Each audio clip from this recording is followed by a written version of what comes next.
I walked into divorce court expecting to lose everything. My cheating wife demanded the house, the business, and even custody of the kids. Then my father leaned over and whispered, "Give her everything." So I did. Her family celebrated like they'd won. They had no idea the real surprise was still coming. Hello Reddit I plus here. I walked into the courthouse expecting to lose everything. My wife wanted the lake house. She wanted my company.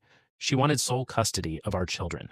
And judging by the smug expression spread across her family's faces, they believed she was about to get exactly what she wanted. The courtroom felt colder than it should have, gray walls, polished wooden benches, the faint smell of old paper and coffee lingering in the air. At the opposite table sat my soon-to-be ex-wife, 38-year-old Victoria Hale. She looked flawless. A tailored ivory suit, diamond earrings, hair perfectly styled. Not a single sign that her marriage was ending. If anything, she looked relieved. Beside her sat her attorney, flipping confidently through a thick binder of documents. Behind her sat the rest of the Hale family. Her mother wore the satisfied expression of someone watching a long-awaited victory unfold. Her father leaned back with crossed legs, occasionally glancing at me as though I were an inconvenience finally being removed. Her younger brother, Trent, didn't even try to hide his amusement. Every time our eyes met, he smirked. They all thought they had already won. And honestly, an hour earlier, I thought so too. Then my father said 6 words that changed everything. "Let her take every single thing." I stared at him. "What?" His weathered face remained calm. "The house." I blinked. "The business too?" He nodded. "The kids?" I whispered. That was the one that hurt. His eyes met mine. "Trust me." Just those 2 words, "trust me." Nothing more. No explanation, no reassurance, no strategy. Just trust me. Across the room, Victoria's family watched us like vultures circling a wounded animal. They expected me to fight, to argue, to beg, to lash out. Instead, I sat back in my chair and quietly agreed. And for the first time all morning, Victoria looked nervous. Not scared, not yet, just confused. Because predators become uncomfortable when prey stops running. My name is Nathan Cross. I was 42 years old. And people had spent most of my life mistaking my silence for weakness. They couldn't have been more wrong. Years earlier, I had built a freight logistics company from nothing. No investors, no family money, no lucky breaks. Just 18-hour workdays, endless risk, and stubborn determination. I started with an old pickup truck and a secondhand laptop sitting on a folding table in a tiny garage. While other people slept, I worked. While other people vacationed, I worked. While other people celebrated weekends, I worked. Slowly, contracts came, then employees, then warehouses, then regional operations, then national accounts. Within 12 years, Cross Freight Solutions was worth millions. Everyone saw the success. Nobody saw the sacrifices, especially Victoria. When we first met, she was different. At least I thought she was. We were young, ambitious, hopeful. We spent nights eating cheap takeout on the floor of our first apartment because we couldn't afford furniture. Back then, she believed in the dream.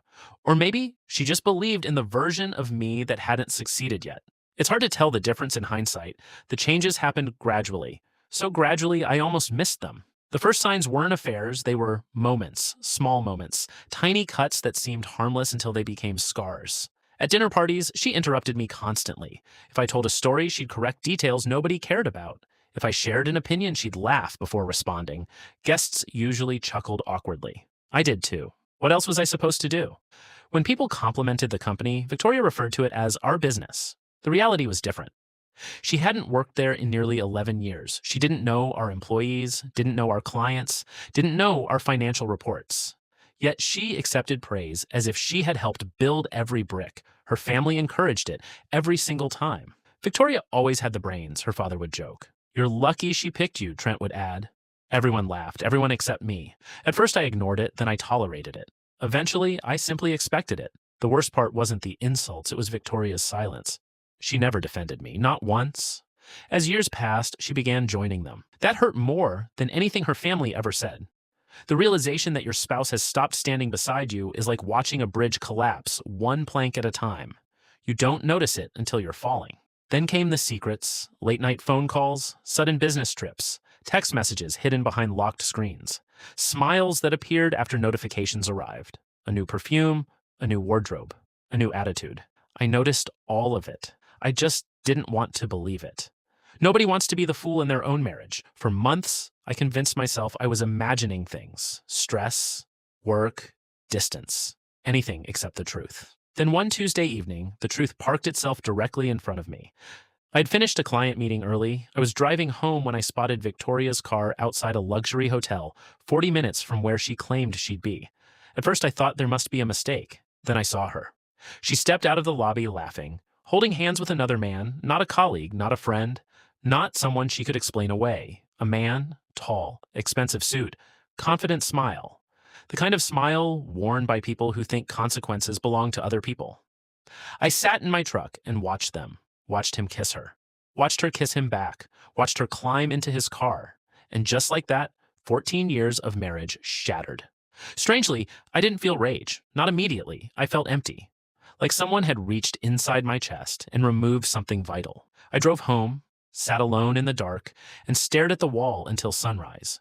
The divorce papers arrived 3 weeks later. Apparently, she wasn't even interested in pretending anymore. The filings were vicious. According to her legal team, I was emotionally unavailable, neglectful, obsessed with work, a poor father, and absent husband. Reading those accusations felt surreal. I had spent years sacrificing my health, my sleep, and my sanity to provide for our family. Now those sacrifices were being used against me. But one accusation stood out.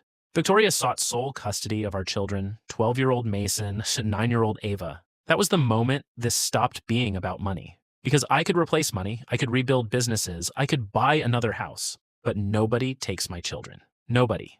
Which is why I hired investigators. Not because of the affair, because something didn't add up. The deeper we looked, the stranger things became. Bank transfers, hidden accounts, unexplained purchases, conversations with competitors, confidential company information somehow reaching rival firms. Then came the report, a thick folder delivered to my office. I opened it expecting evidence of infidelity. What I found was far worse. And suddenly my father's advice made perfect sense. Give her everything. Because she wasn't taking anything. She was walking directly into a trap she had built herself. And she had absolutely no idea. I stared at the investigator's report long after everyone else had gone home. The city lights shimmered beyond my office windows, reflecting against the glass like distant stars. For nearly 20 minutes, I didn't turn a single page. I simply sat there, reading the cover, thinking, trying to convince myself there had to be some mistake. Because if the information inside was accurate, my marriage wasn't the only thing built on lies. The first page contained photographs, dozens of them. Victoria entering restaurants with the same man. Victoria boarding flights she claimed were work trips. Victoria spending weekends at luxury resorts while telling me she was attending charity events. None of that surprised me anymore. The affair was already over in my mind.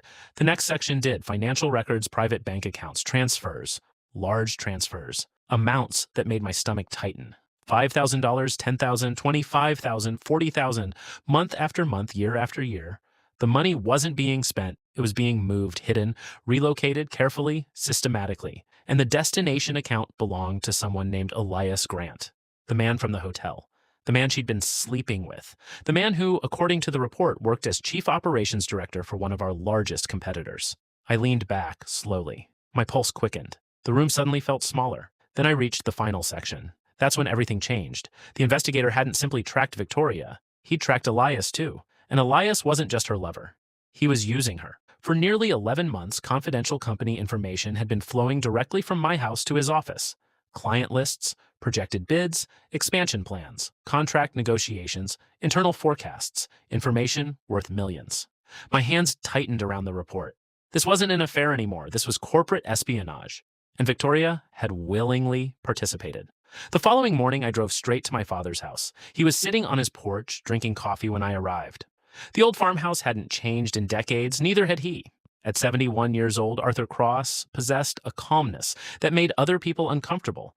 He rarely raised his voice, rarely rushed, rarely reacted, but he saw things most people missed. I handed him the report. He read every page slowly, methodically. When he finished, he folded the papers neatly and placed them beside him. Then he looked at me.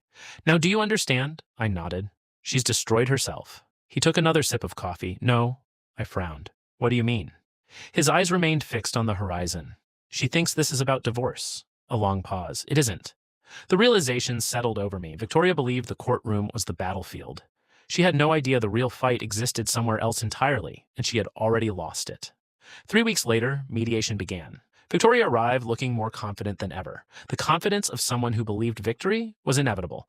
Her attorney spent nearly 2 hours making demands: the lake house, the vacation property, Investment accounts, vehicles, art collections, business interests, child support, spousal support.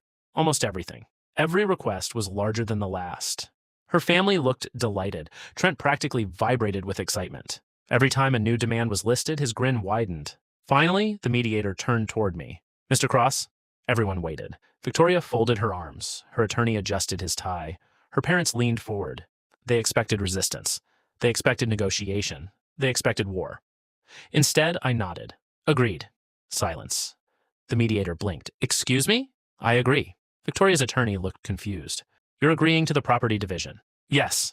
Without modifications? Yes. He glanced at Victoria. She looked equally stunned. The room became uncomfortably quiet. One by one, additional terms were reviewed. House. Agreed. Vehicles. Agreed. Investments. Agreed. Business interests. Agreed. By the end of the afternoon, nobody looked happy anymore because something felt wrong. Nobody gives away everything. Nobody surrenders that easily, especially not someone who spent years building it.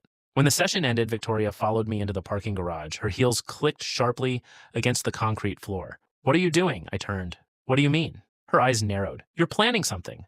I almost laughed. After everything she'd done, she still assumed she was the smartest person in every room. You asked for everything, and you're just giving it to me? Yes. Her suspicion deepened. Why? For a moment, I considered telling her, showing her the report, watching her face collapse. But there was no need. Some lessons arrive on their own schedule. Because it's what you wanted. Then I walked away. Behind me, she remained standing beside her car, watching, wondering, worrying. For the first time since filing for divorce, uncertainty had entered her world, and uncertainty grows quickly. The final hearing was scheduled 6 weeks later. During those weeks, Victoria behaved like someone trying desperately to convince herself she had won. Social media became a highlight reel of expensive dinners, luxury shopping trips, and smiling photographs with friends. Her family celebrated openly. They spoke as if the divorce were already complete, as if the assets already belonged to her, as if the future were guaranteed. They didn't know federal investigators had begun asking questions. They didn't know my legal team had quietly shared evidence with authorities. They didn't know several executives at Elias's company were suddenly hiring criminal defense attorneys. Most importantly, they didn't know a sealed investigation was nearing completion. Then the hearing arrived. Victoria entered the courthouse wearing a smile. Elias sat in the gallery. Her parents sat beside him. Trent sat behind them. Everyone looked victorious. I almost felt sorry for them. Almost. The judge finalized the divorce terms. Property division approved, asset transfer approved, custody arrangements pending final review. Victoria could barely contain her satisfaction. Then the courtroom doors opened. 2 men entered. Dark suits, serious expressions, federal badges. One approached Elias. The other approached Victoria. Confusion spread instantly across her face.